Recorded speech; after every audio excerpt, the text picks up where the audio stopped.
नमस्कार विद्यार्थियों, मैं आज आपके सामने कुछ बातें शेयर करने वाला हूँ।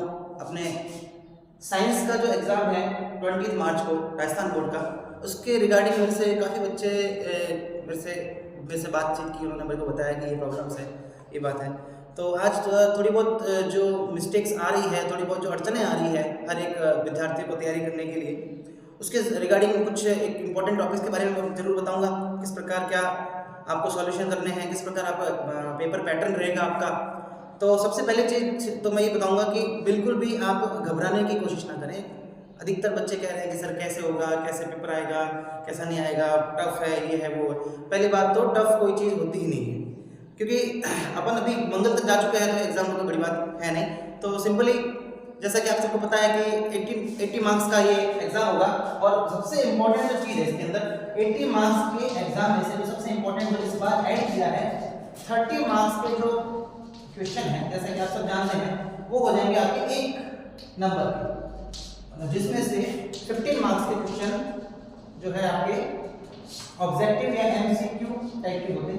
एमसीक्यू मतलब 15 नंबर के, तो आपके सारे के सारे 15 नंबर आपका एमसीक्यू है। मतलब आपके पास 4 ऑप्शन रहेंगे, और अगर आपने थोड़ी बहुत भी अगर आपने पढ़ाई की है तो, और जो पेपर का लेवल बाकी एग्जामों का जो पेपर हो रहा है अभी तक, इससे पहले 3 एग्जाम हो चुके हैं, तो तीनों एग्जाम का जो पेपर लेवल है वो भी इतना टफ नहीं है।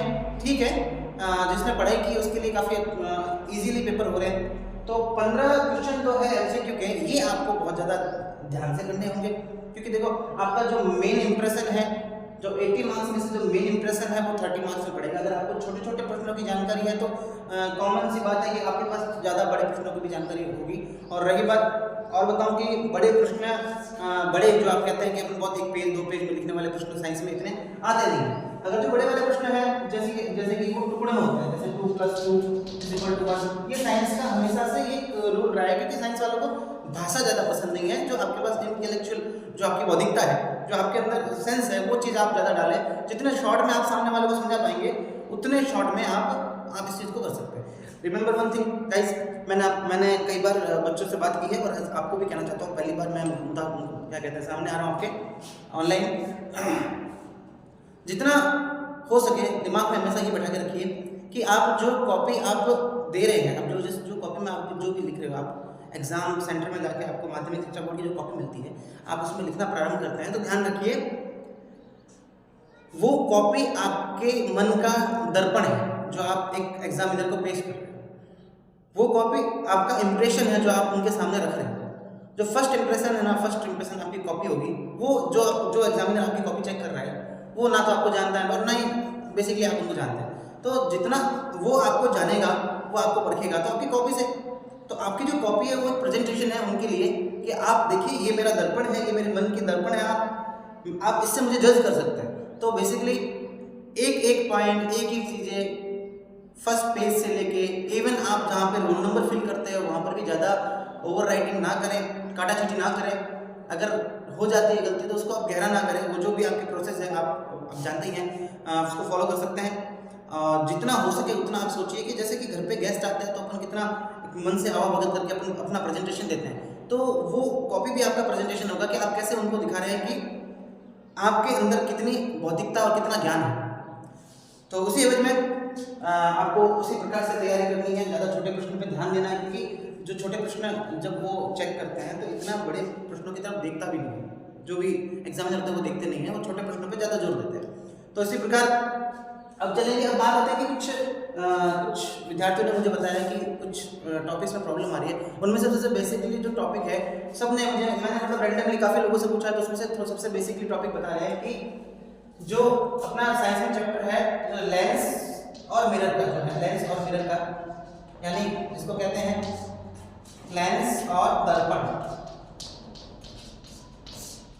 प्रकाश, ये वाला जो टॉपिक है, इसमें बेसिकली काफ़ी बच्चों को समस्या आई है। तो कोई दिक्कत नहीं, अभी इस आज के हालांकि छोटे से वीडियो में मैं सारी किताब तो पूरा नहीं कर सकता, लेकिन जितना हो सकता है इस टॉपिक के बारे में मैं आपको जितना हो सके, जो आपके नॉलेज को बढ़ा सके और आपके लिए इजी कर सके कि किस प्रकार आपके लिए यूजफुल है, किस प्रकार आपके लिए आप इससे नंबर निकाल सकते हैं। तो सबसे पहली चीज कि प्रकाश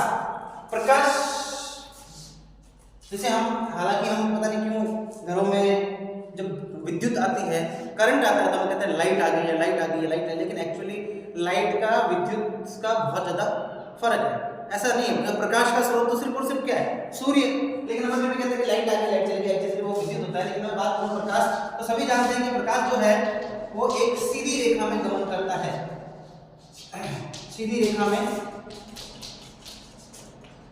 गमन करता है। ओके, प्रकाश एकदम सीधी लाइन में गमन करेगा, ऐसे नहीं कि यहाँ से वहां से यहाँ से कहीं से भी चला जाए, नहीं, ऐसा नहीं होता, सीधी रेखा में गमन करता है। और इसको भी, इस बात की पुष्टि करने में भी काफी साल लग गए विभिन्न विभिन्न वैज्ञानिकों के द्वारा। ठीक है, अब सीधी रेखा में गमन करता है तो दो चीजें हो सकती है प्रकाश की, दो घटनाएं होती है प्रकाश की। एक होता है, इसको बोलते हैं अपन परावर्तन, इसे बोलते हैं रिफ्लेक्शन ऑफ लाइट, और एक होता है अपवर्तन। ये दो घटनाएं हैं, क्योंकि शॉर्ट वीडियो है तो मैं जितना हो सके उतना शॉर्टली आपको समझाने की कोशिश करूंगा कि परावर्तन और अपवर्तन ये दो घटनाएं हैं, और इन्हीं दो घटनाओं पे ये पूरा का पूरा जो आपका चैप्टर है वो टिका हुआ है, जिसमें आप परावर्तन का उपयोग करके दर्पणों का उपयोग कर रहे हैं और अपवर्तन का उपयोग करके लेंसों का प्रयोग कर रहे हैं। ध्यान रखिएगा, ज्यादा घुसने की, ज्यादा डीप जाने की जरूरत नहीं है। आप बेसिकली कुछ ट्रिक्स, छोटे मोटे कुछ ट्रिक्स से आप इजीली इस चैप्टर को क्लियर कर सकते हैं। तो मैं सबसे पहले अगर बात करता हूं दर्पण या फिर परावर्तन, ये लगभग हम क्लास 7 के साइंस से हम पढ़ते आ रहे हैं परावर्तन के बारे में, लाइट के बारे में। लेकिन क्या होता है कि हम लोगों की प्रवृत्ति ऐसी हो गई कि हम जितना होता है हर चीज को रटने की कोशिश करते हैं। जैसे 7th में पढ़ा, 7th की चीजें 8 जैसे ही 8th में जाते हैं डिलीट, ऐसा लगता है कि हमने वो क्या कहते हैं कि पीछे वाला पूरा मेमोरी है ना, एकदम उसको फॉर्मेट करके फिर अगली क्लास में जाता है, जबकि ऐसा नहीं होना चाहिए। आपकी जो भी चीजें आपको मिल रही है, आपको जो भी आप पढ़ने को मिल रहा है, आप वो ये मत सोचिए कि जिंदगी में सिर्फ रट के पास होना है, वो आपकी लाइफ में हमेशा काम आने वाला है। तो बात करता हूं मैं परावर्तन की। तो परावर्तन के बारे में यह है कि जैसे कि मान लो कोई पृष्ठ है, जैसे कि मान लो कोई पृष्ठ है जिसमें, देखो नाम से स्पष्ट है, परावर्तन का सीधा सा मतलब होता है टकराना, जैसे आप नॉर्मली समझ सकते हैं। मान लो कि कोई प्रकाश की किरण आके किसी परावर्तक पृष्ठ से टकरा रही है, इसे हम परावर्तक पृष्ठ कहेंगे क्योंकि इसके पीछे पॉलिश किया हुआ है जो प्रकाश को आगे की ओर जाने नहीं दे। मान लो कि परावर्तक पृष्ठ में कोई प्रकाश की किरण आके गिर रही है, तो नियम के अनुसार वह पुनः उसी माध्यम में वापस लौट जाती है, जिस माध्यम से आई है उसी माध्यम में पुनः लौट जाएगी। ये प्रकाश के परावर्तन है, जो कि बहुत ही छोटी क्लासों से पढ़ते आ रहे हैं। इसके दो नियम भी होते हैं, जैसे कि ये जो किरण आ रही है उसको अपन आपतित किरण कहेंगे, और ये जो किरण जा रही है इसको हम कहेंगे परावर्तित किरण। ओके, अब दो रूल्स है, परावर्तन के दो रूल्स होते हैं। हालांकि ये बहुत ही बेसिक चीज है, इतना पूछते नहीं है बोर्ड एग्जाम में, लेकिन फिर भी हमें पता हो इसलिए कि आपतित किरण, परावर्तित किरण और इन दोनों के बीच में अभिलंब, दोनों के बीच में अभिलंब, तीनों के तीनों एक ही तल में दिखाई दे रहे हैं। ओके, ठीक है, रूल नंबर फर्स्ट हो गया ये कि तीनों आपतित किरण, परावर्तित किरण और अभिलंब तीनों एक ही तल में हैं। ओके, उसके बाद अगर नंबर बात आती है दूसरी, आपतन कोण और परावर्तन कोण। दैट मींस जिस एंगल से जो प्रकाश की किरण आके टकरा रही है उसी एंगल से प्रकाश की किरण वापस निकल जाएगी। ऐसा नहीं है कि प्रकाश की किरण ऐसे आ रही है और ऐसे निकल जाए, ऐसे निकल जाए, नहीं। अगर परावर्तक पृष्ठ समान है तो प्रकाश की किरण जैसे आ रही है उसी एंगल से वापस निकल जाएगी। ये है बेसिक परावर्तन के बारे में। ठीक है, अच्छा, दूसरा रूल्स क्या था, जितना कोण आपतन है उतना ही कोण परावर्तन कोण होगा, जिसको कोण आई बराबर कोण आर कहते हैं। ये दो रूल्स है जो कि बहुत ही कॉमन है। अब बात आती है, क्या हम इस घटना का प्रयोग करके कुछ अलग चीजें कर सकते हैं? जी हाँ, बिल्कुल कर सकते हैं। घटना का प्रयोग क्यों नहीं कर सकते? साइंस ये बताती है कि घटना का प्रयोग तो करना ही पड़ेगा, वरना साइंस का मतलब क्या? अगर साइंस पढ़ना है तो हर एक घटना का प्रयोग करना पड़ेगा। तो उस घटना को प्रयोग करने के लिए हमने देखा कि अगर हम परावर्तक पृष्ठ को थोड़ा सा कर्व कर दें, यानी थोड़ा सा मोड़ दें, तब क्या होगा? ठीक है, परावर्तक पृष्ठ को मोड़ना है हमें, एक तो हम उसको अंदर की तरफ मोड़ सकते हैं और एक हम उसको बाहर की तरफ मोड़ सकते हैं। अगर मैं अंदर की तरफ मोड़ के बाहर की तरफ पॉलिश कर दूं बाहर की तरफ पॉलिश कर दूं, मतलब कि अब बाहर की तरफ अगर कोई अंदर से कोई इधर से प्रकाश की किरण आएगी तो बाहर की तरफ नहीं जा पाएगी। ठीक है, अब अगर मैं इनके छोटे छोटे डेफिनेशंस की बात करता हूँ अबाउट मिरर, दर्पण के बारे में। इसमें मैंने बाहर से पॉलिश किया है और मान लीजिए मैं इसमें अंदर से पॉलिश करूँ तो मेरे पास दो हिस्से मिलते हैं दर्पण के, एक है अंदर की ओर घिरा हुआ और दूसरा है बाहर की ओर उभरा हुआ। दो टाइप के मेरे पास दर्पण प्राप्त हो रहे हैं। तो पहले मैं दर्पण के बारे में जो बेसिक्स नॉलेज है वो अपन देख लेते हैं। देखिए जैसा कि आप देख पा रहे हैं ये एक गोले का भाग है, ये एक वृत्त का भाग है, जैसा आप देख पा रहे हैं यहाँ से स्टार्ट है, ये एक वृत्त का भाग है। अगर आप कल्पना कर सकते हैं, अगर मैं कल्पना करके बताऊं तो इसको अगर मैं थोड़ा आगे बढ़ा करूँगी, इसको एग्जैक्टली इसको एक गोला बना दूं तो इस गोले एग्जैक्टली ये गोला बन रहा है, तो इस गोले का एक सेंटर होता है। ठीक है, तो मैं उसको मान सकता हूँ कि इस गोले का ये सेंटर है, इसके लिए वृत्त का केंद्र ये है, तो मैं इसको वक्रता केंद्र कहूंगा, इसको वक्रता केंद्र कहूंगा, जिसको सी से दर्शाते हैं, ओके। नेक्स्ट, जो ये परावर्तक पृष्ठ है, उसका एकदम मध्य केंद्र,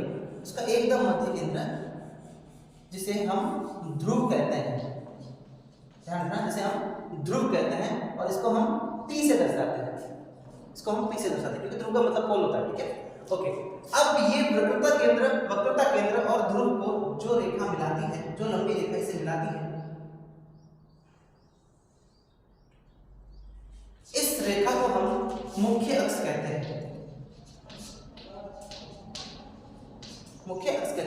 जैसा इधर है वैसा इसके लिए भी होगा।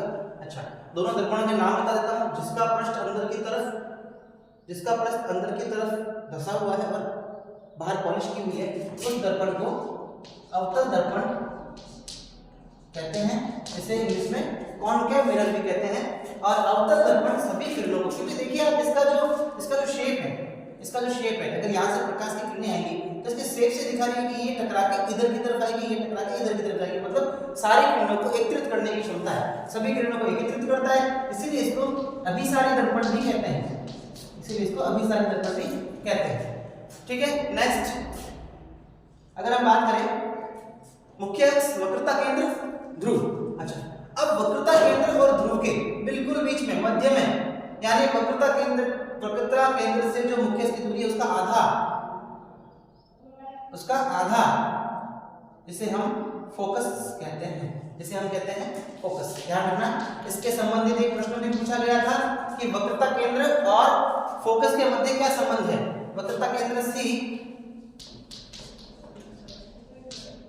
एवं फोकस के मध्य संबंध F के मध्य, ये एक छोटा प्रश्न था, पिछले कुछ विगत वर्षों के क्वेश्चन पेपर में आया था। F के मध्य संबंध, तो F के मध्य जो संबंध है, आप खुद देखिए, जो F है ये इधर वक्रता केंद्र की दूरी, जो वक्रता केंद्र से ध्रुव की दूरी है, उसके बीच में फोकस है। इसका मतलब हम कह सकते हैं कि C = 2F, यानी F और F, तो वक्रता केंद्र की जो दूरी है वो आ जाएगी। वक्रता केंद्र की दूरी और फोकस की दूरी के मध्य ये संबंध स्थापित हो गया। ठीक है, अब सवाल आता है कि इस प्रकार के दर्पणों में प्रतिबिंब कैसे बनेगा।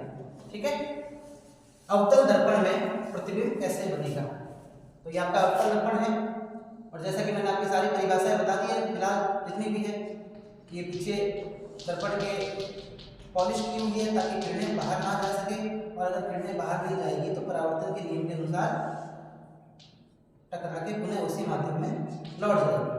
ये आपका ध्रुव, ये आपका फोकस, और ये आपका वक्रता केंद्र। ध्यान रखिए, बड़ा ही सिंपल ट्रिक है।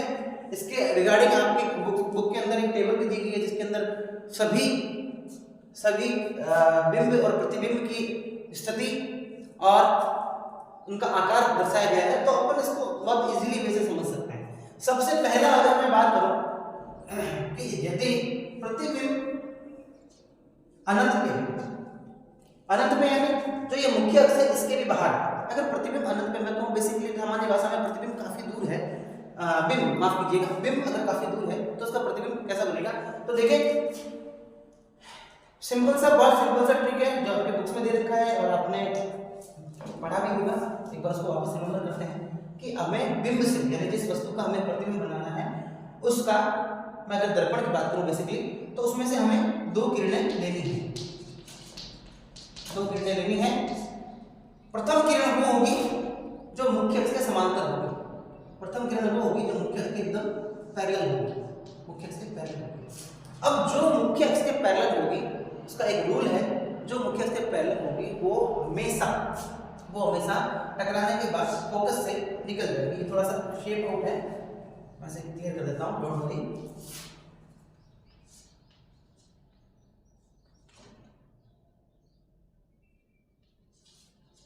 हाँ, तो हमें एक किरण लेनी है जो मुख्य अक्ष के समांतर हो, और जो मुख्य अक्ष के समांतर होगी मतलब जो प्रिंसिपल एक्सिस के एकदम पैरेलल होगी, जो प्रिंसिपल एक्सिस के एकदम पैरेलल होगी, वो टकराने के बाद, रिफ्लेक्ट होने के बाद फिक्स रूल से ये वो निकलेगी हमेशा फोकस में से। इस चीज का ध्यान रखें, जो किरण मुख्य अक्ष के या प्रिंसिपल एक्सिस के बिल्कुल पैरेलल या समांतर है, समांतर का मतलब आप समझ सकते हैं, वे रेखाएं जो आपस में कभी नहीं मिलने वाली, एकदम पैरेलल, तो जो इसके समांतर है वो टकराने के बाद हमेशा फोकस में से निकलेगी। ठीक है, हमें दूसरी किरण वो लेनी है। दूसरी किरण कौन सी लेनी है, ध्यान रखें कि मुख्य अक्ष पे जहां पे वस्तु खड़ा है उससे जस्ट आगे वाली किरण में से, उसके आगे वाले बिंदु में से आपको किरण को निकालना है। जैसे कि मान लो अगर वस्तु यहाँ पे खड़ा है, एक तो वो लेंगे और दूसरा आगे वाला। अगर वस्तु यहाँ खड़ा है, एक तो पैरेलल लेंगे और दूसरा आगे वाले बिंदु से। तो इस चीज का विशेष ध्यान रखें। अब इस कंडीशन में जब वस्तु अनंत की दूरी पर है, इस कंडीशन में यहाँ पे कोई आगे वाला बिंदु है नहीं जहाँ से किरण को ले सके। तो इस कंडीशन में, अनंत की कंडीशन में, अनंत की स्थिति में दूसरा किरण भी मुख्य अक्ष के समांतर लेंगे, और क्योंकि मुख्य अक्ष के समांतर किरण ले रहे हैं तो रूल्स सेम रहेगा। जो भी किरण मुख्य अक्ष के समांतर होगा वो टकराने के बाद सदैव फोकस से निकल जाएगा, सदैव फोकस बिंदु से निकल जाएगा। अब देखिए, दोनों के दोनों किरणें कहाँ पे कट रही है, दोनों के दोनों किरणें, ये यहाँ से आई, यहाँ गई, ये यहाँ से आई, यहाँ पे गई, कट रही है यहाँ पे, दोनों के दोनों बिंदु टकराने के बाद में कट रही है फोकस पे। इसका मतलब जो प्रतिबिंब है, जो इमेज है, वो इमेज कहाँ पे बन रहा है, फोकस पर। ओके, देखिए एकदम सामने आपको सारी चीजें मिल जाएगी। नंबर सेकंड चीज देखिए, ये आपको किस रूप में दिखाई दे रहा है, बिल्कुल छोटा, एकदम बिंदु के रूप में, एकदम बिंदु के रूप में। ठीक है, एकदम बिंदु के रूप में, तो कैसा हो गया, बिंदुवत, एकदम बिंदु के समान। ठीक है, एवं नंबर थर्ड चीज अगर देखा जाए तो क्या ये रेखा मैंने मन से कल्पना की है या फिर ये वास्तविक है? ये रेखा है वास्तविक है, बिल्कुल वास्तविक रेखा आपस में कट रही है, किसी प्रकार का हमने कोई कल्पना नहीं की है, कोई काल्पनिक नहीं है। इसलिए जो किरणें हैं वो कैसी होगी, वास्तविक। जो प्रतिबिंब होगा वो कैसा होगा, वास्तविक। कहां पे बना, स्थिति फोकस पर, आकार बिंदुवत, किरणें कैसी हैं, वास्तविक। ये तीन चीजें, अगर आप सिर्फ ये दो ट्रिक को अपना लेंगे कि दो किरणें लेनी है और उसमें से प्रथम किरण सदैव मुख्य अक्ष के समांतर होगा, इस बात का विशेष ध्यान रखा जाए। अगर आप मुख्य अक्ष के समांतर लेंगे तो किसी प्रकार की कोई समस्या नहीं होगी। ठीक है, नंबर सेकंड देखिए। अब मान लीजिए मैं इसी बिंब को मैं वस्तु को और आगे लेकर आता हूं। इसी प्रकार का सेम एक और अवतल दर्पण का निर्माण करते हैं, जिसमें बाहर से पॉलिश किया हुआ है।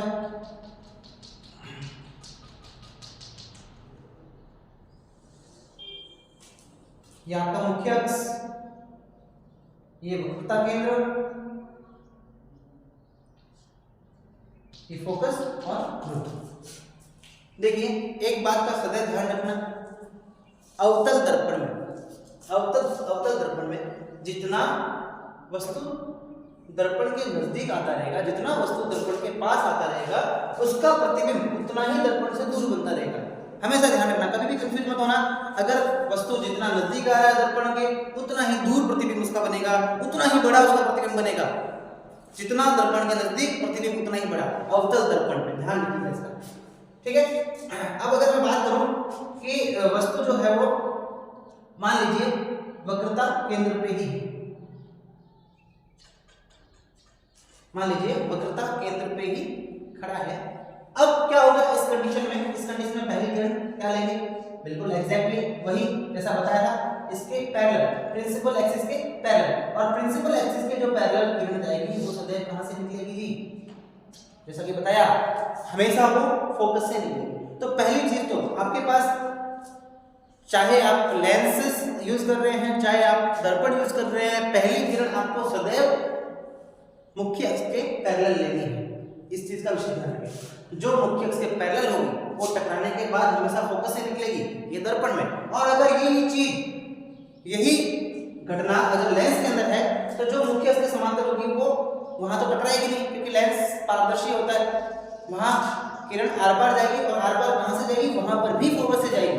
इस चीज का विशेष ध्यान रखना, ठीक है। अब अगली किरण, जैसा कि पहले भी बताया गया था कि अगर मैंने बताया था कि दूसरी किरण जहां पे खड़ी है उससे आगे वाले बिंदु, अब ये यहाँ पे क्या है, वक्रता केंद्र पे खड़ी है वस्तु। अब मुझे लेना है, दूसरी किरण लेनी है, कहां से लेनी होगी, मुझे फोकस में से लेनी होगी, क्योंकि इसके जस्ट आगे वाले बिंदु फोकस है, तो मैं दूसरी किरण लूंगा फोकस में से, ठीक है। अब ये जो पूरा का पूरा जो आपका क्रियाकलाप होगा ये आपको स्केल की सहायता से करना है, क्योंकि मेरे पास स्केल नहीं है, तो एग्जैक्टली जो शेप है वो बन के आ नहीं रहा। अब ये जो किरण है ये टकराने के बाद में यहां से निकलेगी कुछ इस प्रकार। अब देखिए किरणें कहां पे कट रही है, एक यहां पे, एक यहां पे। जहां पे कट रही है मुख्य अक्ष से लेकर, मेन प्रिंसिपल एक्सिस से लेकर आपको सीधा जहां कट रही है वहां पे आपको करना है तीर का निशान। देखिए तीर का निशान जहां कट रहा है वहां पे आप तीर का निशान बना दीजिए, एक लाइन देखिए तीर का निशान। आप देख सकते हैं एग्जैक्टली क्या हुआ है, दो रेखाएं हमने ली है। पहली रेखा जो है वो पैरेलल है और वो कट के हमेशा फोकस से निकलेगी। दूसरी रेखा जो हमने जस्ट आगे वाले बिंदु से ली है वो भी टकराने के बाद जहां पे कट रही है वहां मैंने एक तीर का निशान बना दिया। अब ये क्या शो करता है, देखिए सबसे पहले स्थिति कहां पे कट रही है, वक्रता केंद्र पे है, सी पर ही। यानी अगर वस्तु सी पर है, वस्तु सी पर है तो प्रतिबिंब देखिए, प्रतिबिंब भी कहां बन रहा है, एग्जैक्टली सी पर बन रहा है।